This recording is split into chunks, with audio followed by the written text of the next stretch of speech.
Hi friends, welcome to Anita's Healthy Kitchen. இன்னைக்கு நம்ம கிச்சன்ல இந்த சம்மருக்கு ஏத்த மாதிரியான ஒரு ரெசிபியை தான் பார்க்க போறோம். அது என்னன்னா கேரட் மில்க் ஷேக். நம்ம நிறைய விதமான மில்க் ஷேக் குடிச்சிருப்போம். ஆனா இது ரொம்பவே வித்தியாசமான ரொம்ப டேஸ்டியான ஒரு மில்க் ஷேக். இன்னைக்கு அதை எப்படி செய்யலாம்னு பார்க்கலாம்.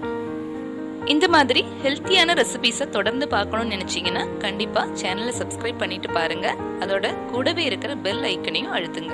அப்போதான் நான் போடுற வீடியோஸோட நோட்டிபிகேஷன் உங்களுக்கு கிடைச்சிட்டு இருக்கும். சரி, இப்போ வாங்க ஸ்டார்ட் பண்ணலாம். கேரட் மில்க் ஷேக் பண்றதுக்கு ஃபர்ஸ்ட் நம்ம கேரட்டை வேக வச்சு எடுத்துக்கணும். இந்த மாதிரி பீஸா கட் பண்ணிட்டு இதை ஓரளவுக்கு வேக வச்சு எடுத்துக்கணும். அதாவது இந்த மாதிரி உடையணும், கையில வச்சு பார்த்தா உடையிற அளவுக்கு நம்ம வேக வச்சு எடுத்துடணும். இது நான் 2 கேரட் எடுத்திருக்கேன். மீடியம் சைஸ் 2 கேரட்டை கட் பண்ணி வச்சது. இப்போ இதை சேர்த்துக்கலாம்.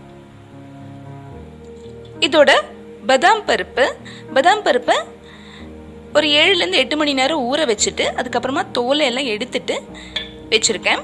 இப்போ இதையும் சேர்த்துக்கலாம். இது ஒரு 20-25 பாதாம் பருப்பு இருக்கும். இது ஆட் பண்ணிக்கலாம். இப்போ இது ரெண்டுத்தையும் நம்ம நல்லா அரைக்கணும். இந்த அளவுக்கு நல்லா பேஸ்ட் மாதிரி நம்ம அரைச்சி எடுத்துடணும். இதுல 4 டேபிள் ஸ்பூன் நம்ம மில்க் மேடு சேர்த்துக்கலாம். அதோடயே 3 டேபிள் ஸ்பூன் சர்க்கரையும் சேர்த்துக்கலாம்.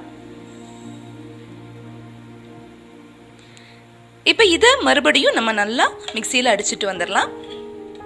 மில்க் மேடும் சர்க்கரையும் சேர்த்து நம்ம நல்லா கலந்துட்டோம் மிக்சியில. இப்போ நம்ம பால் சேர்க்க போறோம். இப்போ நம்ம பால் சேர்க்க போறோம். நான் காய்ச்சின பாலை ஃப்ரீசர்ல வச்சு இந்த மாதிரி எடுத்து வச்சிருக்கேன். இதை நம்ம மில்க் ஷேக்குக்காக யூஸ் பண்ணிக்கலாம்.